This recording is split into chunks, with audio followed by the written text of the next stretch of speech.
Good afternoon, everyone. Thank you all again. Thank you for joining. I think we can all agree that this is a very, very busy season in education. And so I thank you all for taking an hour out of your very precious time to jump on to learn more about two concepts. We're going to spend some time this afternoon talking about equity and talking about MTSS. Before we begin, let me tell you just a quick snippet about me. So again, I'm Dr. Femi Skanes. I am a principal in Chicago Public Schools. I have been a principal in Chicago Public Schools for this is my 9th year. And my thing, my niche, my forte is really equity and multi-tier systems of support. And so what I will be bringing to you today is really my learning, my research from years of having my boots on the ground and really digging my heels into this work. And I am also founder and CEO of Leadership Edge LLC, which is an educational consulting company.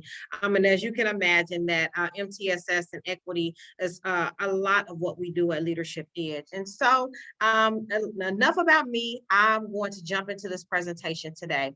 I'm an educator at heart. Again, I said that. And so I want you all to know that for me, when I attend any type of professional learning, it's really important that I have access to all of the materials. And so those have been provided to you today as well.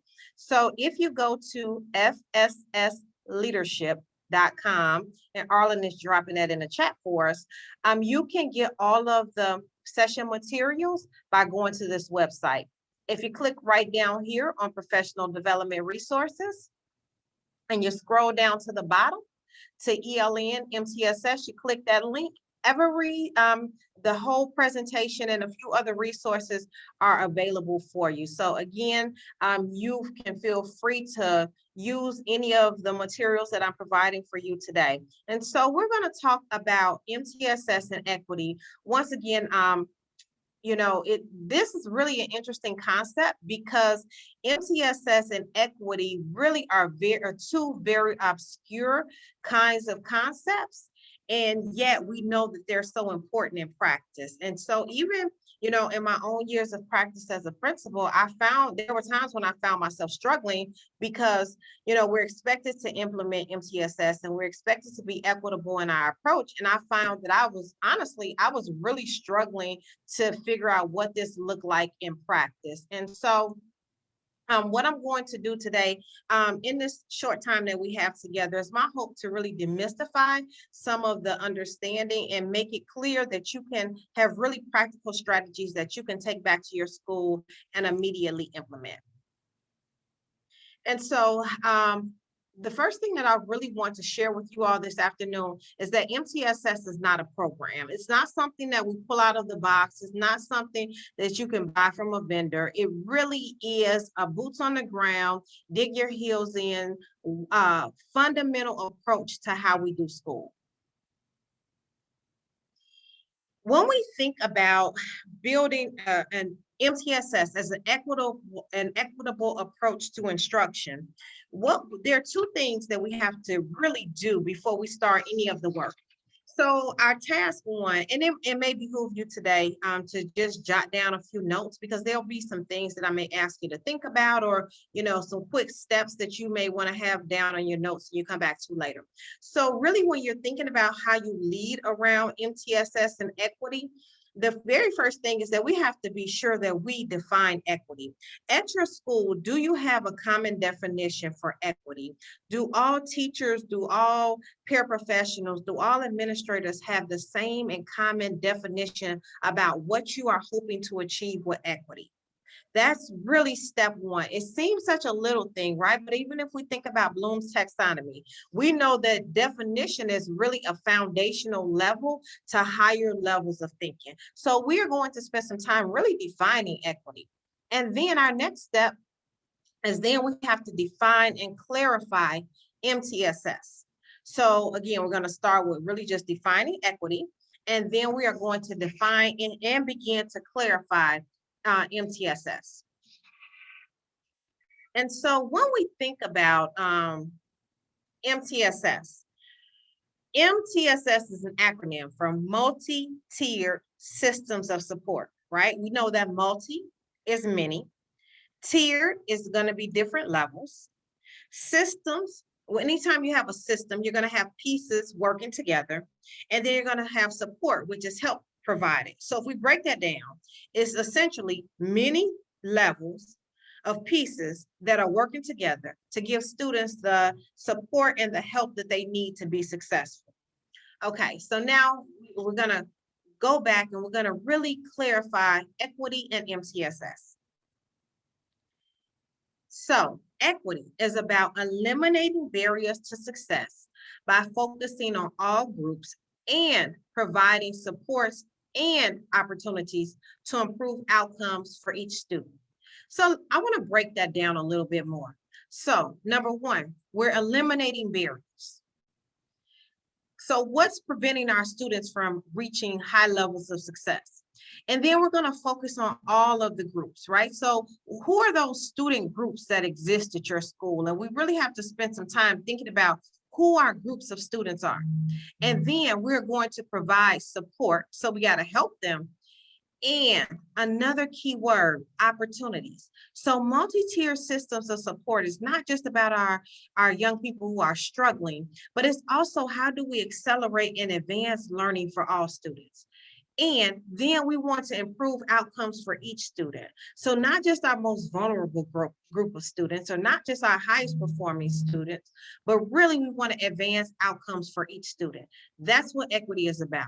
Eliminating barriers, focusing on groups, providing supports and opportunities to improve outcomes. So when we think about equity, kind of 5 key buckets of equity. You want to think about access. So that's access to grade level content. Do all of our students have access to grade level content? Resources that are accessible. I think in the midst of a global pandemic, COVID-19, we found ourselves really having some resource gaps. And so many of us found ourselves stretched thin, trying to make sure that all of our students, that we really weren't equitable in our approach to e-learning or in our approach to remote learning, because some students had access to resources and other students didn't. And then again, support. That's support to be successful in the content. What type of help is available to students? Fairness, fairness in procedures, fairness in treatment, fairness in assessment. And then opportunities. So opportunities exist really in how do we give all students the opportunity to engage in culturally relevant pedagogy. So if I think about our 5 kind of key indicators for equity: access, resources, support, fairness, and opportunities. And so a critical question for equity is really this: what steps will you take to identify barriers that students face? Or even if you think a little bit more deeply, what steps have you already taken to identify barriers that students face? So when we move from defining equity to now saying, okay, if equity is about removing barriers, then I need to go to the next step and begin to identify what those barriers are. So I want you all to think. I'll give you just 15 short seconds. What steps, if any, will you take or have you taken to identify barriers that students face?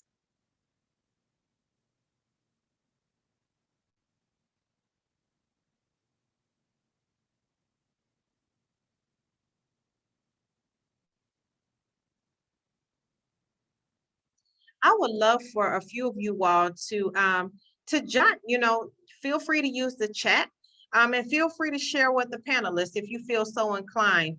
Talk to us about any steps that you've taken to identify barriers that students in your school and or district are currently facing.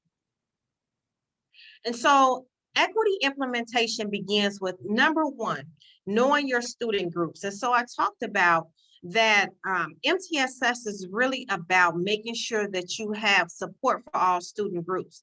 Do we know who those groups are? Do we break down literally all demographics of groups, right? And so do we move beyond male and female? Do we look at, racial demographics? Do we look at socioeconomic demographics? Do we look at, there's so many different kinds of groups. And another one that's really emerging, even at our, especially around our middle school and our high school, we're seeing it quite a lot in high school, right? Where our sexual preferences, those things are coming into play. And so, some people may argue, well, what does that have to do with instruction? Well, one of the things that we know is sometimes our students, especially our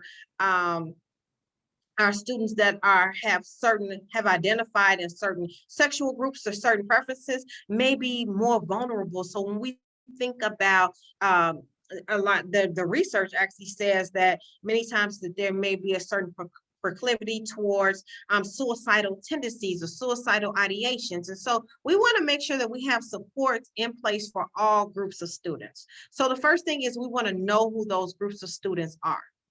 And then we want to know the needs of those student groups. And so if we break it down and we say our Latinx female students, well, have we began to identify what are the needs of our Latinx female students? Or, we can look at a grade level, so you can even become more granular. Like you can say, at the 7th grade level, at the 10th grade level, my males, my females, my Latinx females, my Latinx males, or my African American males, or my African American females. And so we can bring, my Asian females, my Asian males. And so if you notice that I'm not using the term subgroup, because these are not subgroups of students. When we use the word subgroup, we actually have an implicit bias that there's one group of students that's superior to another group. And so they're not a subgroup, they're simply different groups of students who need support, right? And that, that can be our white students, our Black students, our Asian students, but no group is sub and or superior to another group. And then we want to identify how student groups and individuals in that group are performing. And so once we really dig our heels in and we say, okay, who are our groups of students, then our next step is to begin to say, how are they performing?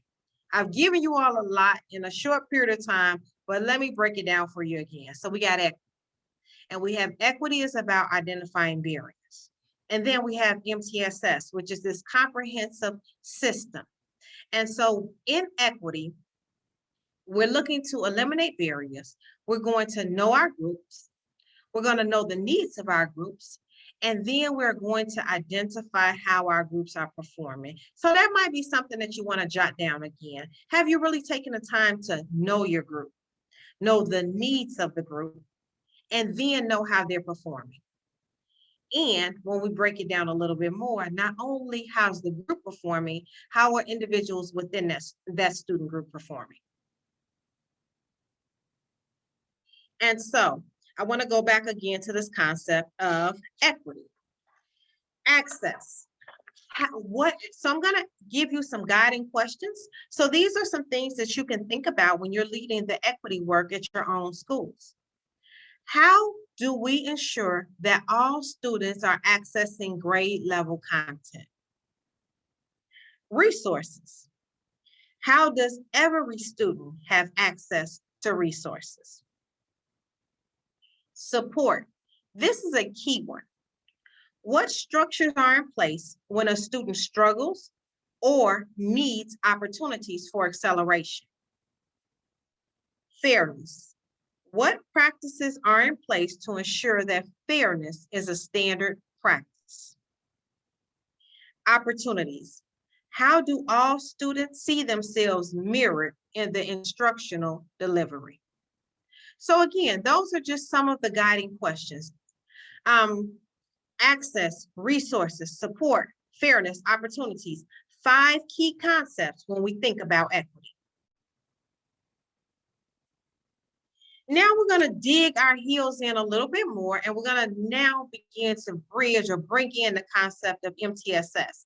And so you see highlighted here is high school MTSS. I'm going to lead with high school MTSS, and then I'm going to briefly explain the differences between high school MTSS and elementary school MTSS. Here's the definition of MTSS.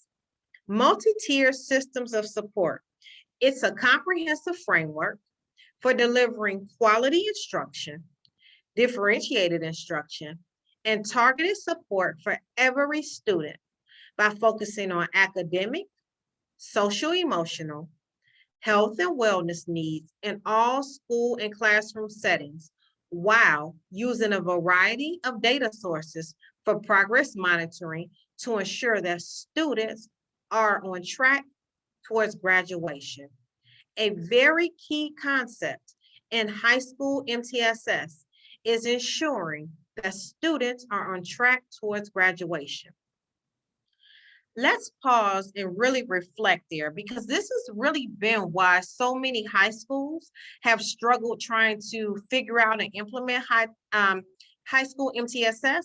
Because what do we know about elementary MTSS?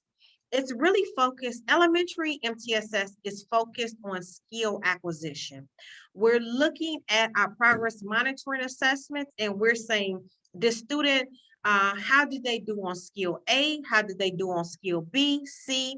And then we're giving the student additional instruction to ensure that they're making progress on skill A, B, and C. And so we can be more flexible in elementary school. You know, we can extend our reading block, and we can extend our math block, and we can flex the schedule, and we can put intervention blocks at the end or the beginning of the day. And so elementary schools have really had a good rhythm of MTSS because they can be flexible in the schedule. But what do we know about high school?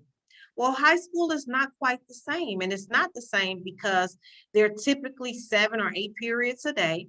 Students receive Carnegie units. You can't necessarily take a kid out of one, or take a student out of one class to put them in another class because they need this class for graduation and that class for graduation. And so high schools have found themselves almost on a wheel, a hamster wheel, trying to figure out, okay, how do I help students to get what they need, and yet knowing that they need all of these classes for graduation. So then the number one thing that we're going to focus on in high school MTSS is, are students on track towards graduation? And there's one key thing that we monitor to see if students are on track towards graduation, and that's grades and credits. And so I'm giving all of our high school friends out here, our high school educators, permission. For high schools, we should be using grades as really our foundational data tool for MTSS. Let me say that again. Grades in high school are our foundational tool to monitor student progress, because the goal of high school MTSS, our first goal, is to make sure that students are on track towards graduation. Elementary school, we're really monitoring skill acquisition. High school, we're monitoring progress towards graduation. Let me keep going. Again, MTSS is not an initiative, it's not a program. MTSS is about building strong team structures to discuss students, to discuss support, and to discuss success. Again, we're discussing students, we're discussing support, and we are discussing success. Now we're going to jump into some of the nitty-gritty of how do we do this. So what are some things that we need to know? So again, we got strong team structures. Students, we're discussing them. We're discussing the support that we need so that they can be successful. Okay, so now we have, it says components of high school MTSS. This is really applicable to any school model. Okay, I'm going to ask that we begin to move away from the language of tier 1, tier 2, and tier 3. Because what happens is, when we think about students being just tier 1 students, or being tier 2 students, or tier 3, we pretty much relegate students to be in a group that doesn't change, and this is what you get. But MTSS is flexible and it's fluid, and students are moving through groups. So let's really begin to think about our language of universal, additional, and intensive. Universal, what all students receive. Additional, that's when you didn't quite get it, when we gave it to all students, you need additional help. And then intensive, that is the support that students receive when they have not made progress with universal, addition, or additional supports. And now you need something more intensive. Now, we talked about the fact that multi-tier systems of support is multiple, right? Multiple tiers, and we have this system. A strong MTSS structure has three parts to it. It has what's happening in the classroom, it has our grade level teams, and then it has a school-wide problem-solving team. Again, classroom, grade level, and a school-wide team. And each team, while each team is working towards success for students, each team has a little bit of a different function. So we're going to start at the classroom level. We're going to talk about the grade level, and we're going to talk about the school-wide problem-solving team level. So at the classroom level, this is what happens. The classroom teacher, they're given a standard and an objective that the student should achieve for that week, right? We know that that's our universal instruction, is what every kid gets. So now the classroom teacher is going to use their formative assessment data. They're going to provide, so if a student doesn't make progress on the what the instruction that all students receive, then the teacher is going to use that data and they're going to provide small group interventions to students who do not reach the target. And so now, this, especially once we get to that middle school and that high school level, our elementary educators typically do a better job of being prepared to do small group instruction. So again, I said this is about fundamentally changing how we deliver instruction. And so then we're saying, yes, we're pulling students for small groups. We're not pushing them out to somebody else in the classroom. We're pulling small groups and we're working with them because the data says that they need another reteaching experience. And then in tier 3, so you assess them again, and then you see that they're not making progress, and now you're going to give them more intensive support. Where we sometimes struggle is we say, okay, what is this more intensive support, or what do we do? Or sometimes we think that we have to just put them on a program. Well, no, not necessarily. You can still utilize small group instruction. Maybe instead of doing it once a week, you do it 2 times a week, or you do it 3 times a week, or instead of doing it for 15 minutes, you do it for 30 minutes. And so literally our tier 3, it becomes a more intensive kind of support. It doesn't necessarily mean that you do something so different. It means that you provide more intensity in your small group instruction. Okay, that's the first system of MTSS. It's what the teacher is doing in the classroom first. Now, at our grade level teams they're having weekly team meetings to review data. So in the elementary school, we're reviewing our progress monitoring data. Well, in high school, and I would probably argue even middle school, we're reviewing grade data. How are students progressing in class? What grades are they getting in class, right? Because if we've done that first structure well, where teachers are intervening and teachers are providing small group and they're providing intensive instruction, then that should be showing up in the types of grades that students are getting. So now the universal system, we're reviewing all our grade data. And then the grade level team, our additional support is they're going to use the data to identify students who've not met their threshold, which we're going to talk about in just a second. Then the grade level team, you're going to use data reports to identify students who have not met the threshold.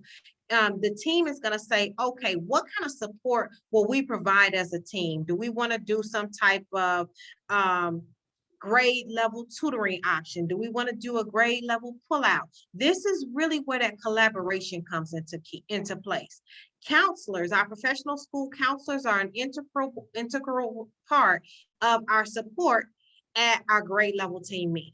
Okay, so now you got classroom teachers working individually, but now they're ramping it up and we're talking as a shared team. Now we're going to move into our problem solving team. Our school-wide problem-solving team, you really want to think about them as your school leadership team around MTSS. They're meeting to evaluate all of the school-wide support. What support do we have in place across the entire school?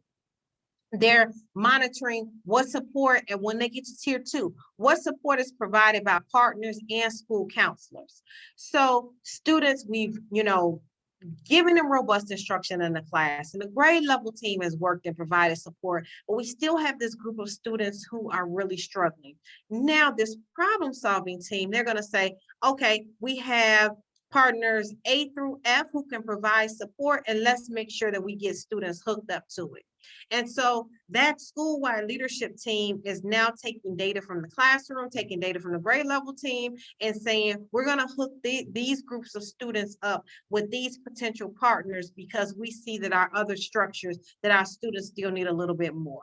Okay, and so that's what our tier 2 and our tier 3 look like at our school-wide problem solving team or our school-wide leadership team. So again, we have structure 1 is our classroom interventions, structure 2 is our grade level team, and structure 3 is our school-wide problem solving team. Really, those 3 teams make up a strong MTSS structure.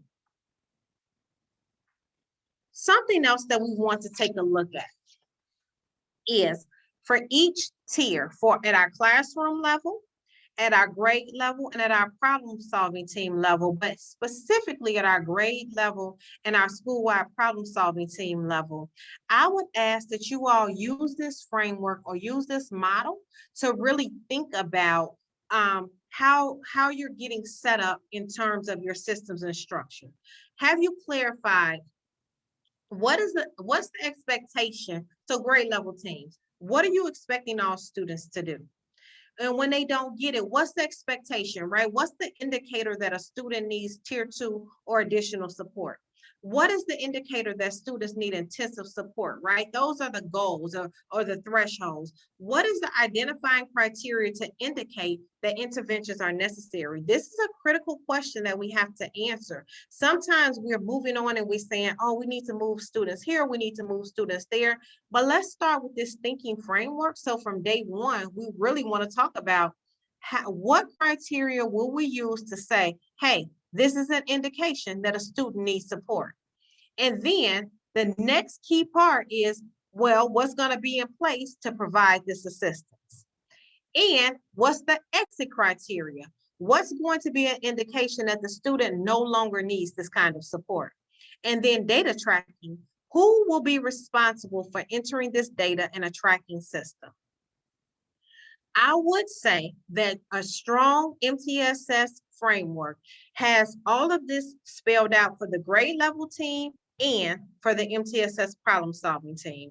Again, I mentioned that this particular slideshow is available if you go to my website. And so you can use this as a model as you're working with your grade level teams or if you're working with your problem solving teams. Have you already defined and flushed this out?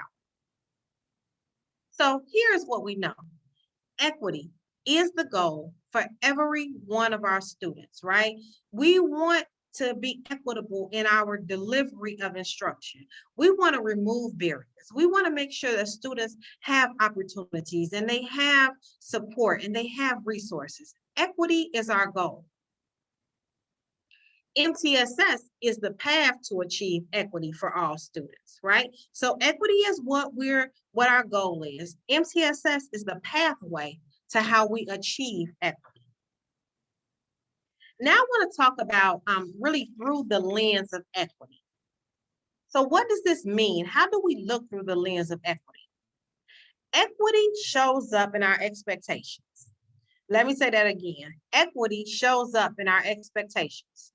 Do we expect all students to succeed at the same level? So when we break those student groups down, do we expect that all of our students are going to succeed at the same level? And then do we provide various supports to ensure that all students have a chance to succeed? And so sometimes, we have to really hold that mirror up to ourselves. And I would say at some point in time, we've probably all been guilty of making comments or phrases such as this. Oh, a B is pretty good for them, right? Well, what does that say about our expectation that they can only achieve a B? Or they did better than I expected. We've probably all said that before, right? They did better than we expected. And so we really have to look at our expectations. Are our expectations the same for all students? Our expectations shouldn't change. What should change is the type of support that we provide students to meet the expectations that we have for all of them. So, another question.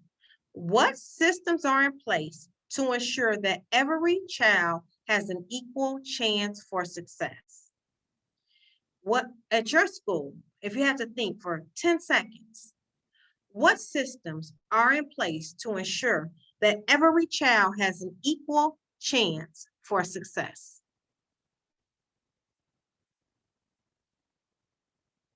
So we're going to talk about this concept of equitable data analysis. So let's talk about an inequitable practice. So let's say that our goal is that we want 90% of our students to be on track. And so we look at our data and we scrub our data and we say that 82% of our girls are on track and 78% of our boys are on track. Then we could look at this data and say the girls are 4% higher than boys, or boys are 4% lower than girls.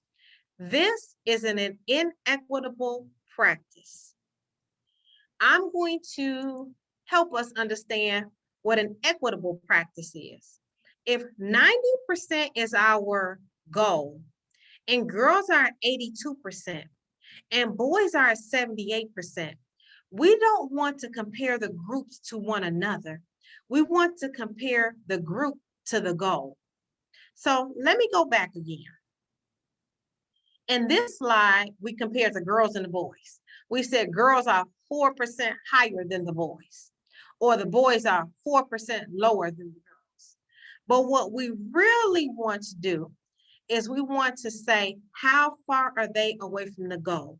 So the girls are 8% away from the goal, and boys are 12% away from the goal. And now we want to say, what support do we need to put in place to get where the girls are 8% away? What do we need to put in place? And the boys are 12% away. What do we need to put in place, right? What support would be good for the group of girls? What support would be good for the boys? That's equitable. We're trying to move away from comparing groups to one another, or that concept of subgroups, to really say, what is our goal? How do we remove the barriers? How do we put support in place for every single student to be successful? Equity in practice. Again, when discussing student progress, do not compare student groups to one another. Compare student groups to the goal. If I would ask that you all would jot down anything, let's jot that down. We are going to compare student groups to the goal. Let's talk about some other ideas for MTSS equity in practice. We want to make sure that we conduct a deep analysis of every student group in the building. How are our student groups performing? And then we want to conduct a performance data analysis to determine how student groups have performed on specific data points, right? So, what kind of data do you take a look at your school? And then how are student groups within those data points performing? And remember, we're not comparing student groups to one another anymore. We're comparing them to the goal. And then we want to identify the resources and supports that are in place for each group. What trends can we identify? Do we have a lot of academic supports in for our girls and maybe none in for our boys? Or do we have support in for maybe our Black boys, but we don't have any support in for our Latinx boys? Really, this is a deep data analysis, and you're looking at trends. Here's another really, really, really good way of looking at your equity in practice. Visit different levels of classes and identify the trends in those classes. So what do I mean by levels of classes? Go to your advanced placement classes. Go to your honors classes. Go to your self-contained special education classes, or go to your CTT classes. Who's sitting in those classes? When you go to your advanced placement classes, now, the school that I'm currently leading is about 98% African American, right? And so if we looked at groups of students, I have just a small margin of students who are not Black. And so, but that doesn't mean that there aren't other issues of inequity. And so I was actually doing what I'm suggesting that you all do. And I was going around and I was looking at different levels. And I went into my advanced placement class. And one of my, in fact, it was an AP psychology class, and I had to stop for a moment. So I counted how many students are in a class, and I looked around and I counted them again. And if there were 20 students in a class, there were two boys.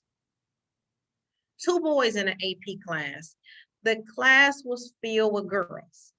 And so that had me thinking, what's happening that we have way more girls taking advantage of our advanced placement class than we have boys?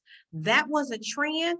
That was a barrier to our male students having access to those high levels of class. But conversely, if I go into some of my self-contained special ed classes, I noticed that they were heavy on boys and not as heavy with girls, right? And so it's really kind of knowing your student groups and seeing where does this show up and what kind of inequities am I looking to break. So now when you think about a successful MTSS structure, I have provided, if you go again on the website and you click in this folder, you'll find something, the MTSS domains for success. The Leadership Edge consulting company has a framework. It is 9 domains for MTSS success. So it's really 9 things that you want to think about when you are developing a successful MTSS structure. Those 9 things are this: the professional development. What kind of professional development do you need at your school to be able to do this work well? Teaming. It's a deep focus on team alignment and skill building, really is a key lever for MTSS success, right? Remember I said MTSS is not just what you do in a classroom and not what we just do at the grade level or not what we do with the problem solving team. It's really the integration of all of these different levels working together. Data. It's the use of varied data sources to plan interventions and measure success. Curriculum and instruction. It's really the first key component of a strong MTSS program. It's the universal support. It's what every single student should learn. What should every single student learn in every single classroom, academically and SEL, right? If we're at the high school, even our post-secondary structure, what do we expect for students with their 9th grade post-secondary understanding, 10th grade post-secondary? Targeted support. So this is a key one for MTSS. What interventions and acceleration strategies are being provided to extend learning opportunities? What partnerships? So collaboration with partners to provide targeted support to students.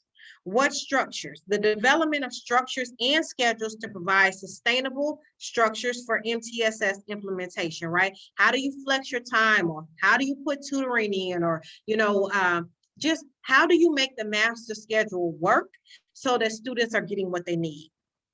Student and family engagement. Are we making decisions for families, or are families and students involved in this process? Are we telling students what they need, or are we allowing students and parents to also tell us that this is what they need? And then our resource allocation. This is a big one. How are we utilizing our capital, our human resources, and our fiscal resources to implement high quality MTSS plans? So when you are developing a strong MTSS structure, 9 things that we have to be thinking about: professional development, teaming, data, curriculum and instruction, our targeted support, our structure, our partnerships, our family and community engagement, and our resource allocation. So leading MTSS is really fundamentally about leading change. And leading change is about leading with courage. This work takes courage. It takes courage for us to do things differently than how we've ever done them before. It takes courage for us to say, you know what? We acknowledge that there are some inequities that may exist in our school, but we are willing to address them head on, and we're willing to to be courageous in our next steps to begin to disrupt those inequities and then start providing access and resources and support to meet the need of all students. And so I'm going to wrap up talking. I really want to open up this space so I can take questions in the chat. I definitely invite you all to stay in touch with me. Again, you can go to the website at fssleadership.com. Feel free to email me any questions that you all may have. You can email me at leadershipedge2020@gmail.com. Please, please, please take 10 seconds, 15 seconds. To like my Facebook page and my LinkedIn page at Leadership Edge LLC. I would love for you all to take a moment to like those pages or even to send out shout outs. Or you can go on Twitter. It's simply my name on Twitter, Femi Skanes, and tag me in messages. And so Arlen is putting in the chat where he's asking that you take literally a 30-second quick little exit slip just to give me feedback on the session today. I'm going to stay here. I would really love to hear your questions. I'm more than happy to take questions. And so I will open it up and I will start addressing some of those questions. Femi, thank you so much for that wonderful presentation. Really appreciate all your insight and information. Thanks to all of our attendees who hung on with us as well. This is a big group and we appreciate it. Feel free to type your questions for Femi into the chat or Q&A. She can see it both places. I think, is that true? Can you see Q&A, Femi? I can, and so I am going to start looking now. Thank you all again for logging on too. One other thing we wanted to remind you about is Femi will be presenting an online administrator academy. So for those of you from Illinois, you know what those mean. You got to get one of those per year to keep your license in good shape. So she will be presenting that in November for the Illinois Principals Association. So be on the lookout for an email from us regarding signing up for that particular administrator academy. What's the exact title, Femi? You just caught me off guard. It may be an equitable approach to MTSS. Yeah. I believe it's happening November 16th. Okay, perfect. Yeah, we're going to do it a couple times a year. I think you're going to do one in the winter and spring as well. So we appreciate. Yeah, and then the other one will be in February. Yeah.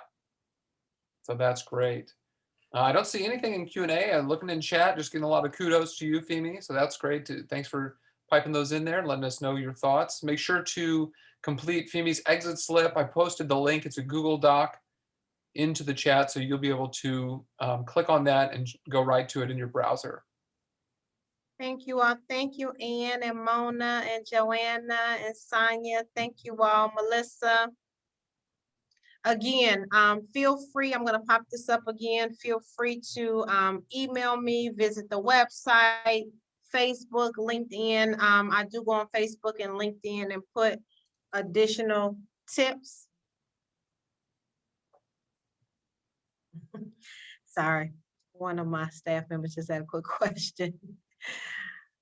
So let's see if we got any questions in the chat.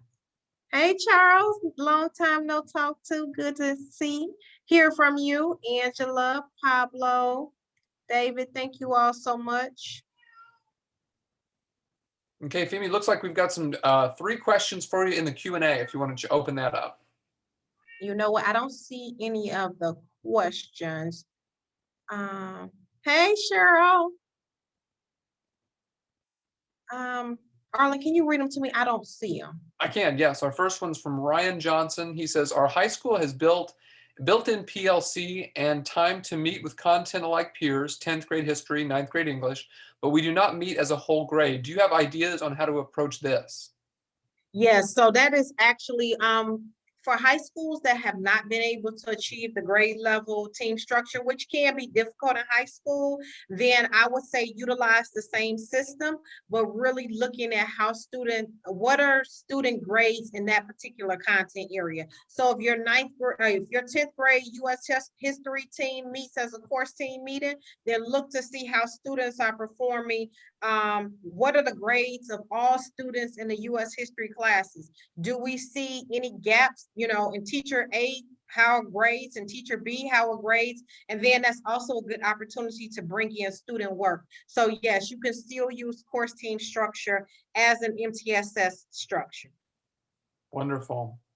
David types to us, what type of supports do you have in your master schedule? So in our master schedule, honestly, at the high school, it has been difficult to achieve, right? So, you're either begging high school students to give up lunch, which I mean, you could probably herd lions and elephants easier to giving high school students to give up their lunch, right? So we do a lot of our support for our students outside of the school day. And so that's really like literally right after school, whether it's 30 minutes of tutoring options. And so we utilize a lot of partners because right now, a lot of our, I mean, we have, especially at our freshman and sophomore level, there are really not any classes that we can pull them out of. With the exception of, I would say for math, we do kind of have a built-in support. So we look at data coming in from 8th grade. And so we have a partner with something called Saga Math. And so we give students an additional math period. And so they have, of course, their integrated math one in their Saga Math. So that's kind of our one built-in structure. But for the most part, we're really at the high school level. It's that out of classroom time. Of course, during remote learning, we've been able to use asynchronous time a little bit differently to provide support during the day, but we know that actually it'll go away once we're back in school face to face. Wonderful. Thank you for that, Femi. Shannon asks, who do you think are the necessary people to be involved in the MTSS teams? Oh, so I actually have a protocol that I use. And so Shannon, I am going, email me because I will send it out to you. I'll just email it to you. But so to answer your question, I'll give you an A and a B, right? So who should be on the team? Of course, you definitely should have an administrator on the team. And I know principals are very, very busy because I'm very, very busy. And sometimes I'm like, I literally can't sit on another team, but the principal really needs to be on this team. You want to have your counselors, clinicians, a teacher leader. At high school, you know who else is really important? Your athletic director. Because how are student athletes how are they doing it? So the perspective of the athletic director is really key. Um, Again, your social workers, your clinicians, your counselors. And so, I would say your team could be anywhere from 8 to 12 people, depending on the size of your high school. But not only do you want to look at who's on your team, you want to look at the skills of the people who are on your team. So email me, Elizabeth, and I will shoot you out a little tool that you can use to do an analysis of who's on your team. Perfect. Thank you for that. Katie asks, do you have any specifics for the middle school age group in terms of when to incorporate interventions? Well, let's go back. So when we think about when to incorporate interventions, think about that framework that I asked you all to consider how you're using it, where you identify your thresholds and your goals and your exit criteria. Because if you put that process in place, then that's going to help you identify when students need interventions. And so we don't want to wait until they need interventions to say they need interventions. What we want to do is we want to say, okay, this is our goal. And when students don't meet this goal, this threshold will kind of be like our flashing yellow light to say that we need to do something. And so when you do your data analysis and you say, okay, these 30 students are not meeting this goal, then that data begins to tell you when they need an intervention. All right, excellent. We had a question pop into the chat from Amber. She says, what role does your school psychologist play? And so actually at this school, not as much because our time frame just doesn't work out. And so, I would say that the psychologist would just be another member of the team. And so I actually believe in having a really robust team that's representative of a bunch of different areas. And so if your team can have a psychologist, which is actually awesome if the psychologist is available, the psychologist is also they're usually really good at helping you think about other interventions that you can have in place, or helping you think about, well, have you tried this intervention or that intervention? I'm not sure if any of you all have had a chance to really observe any clinicians, your social worker, your psychologist, your speech therapist, actually providing direct instruction to students.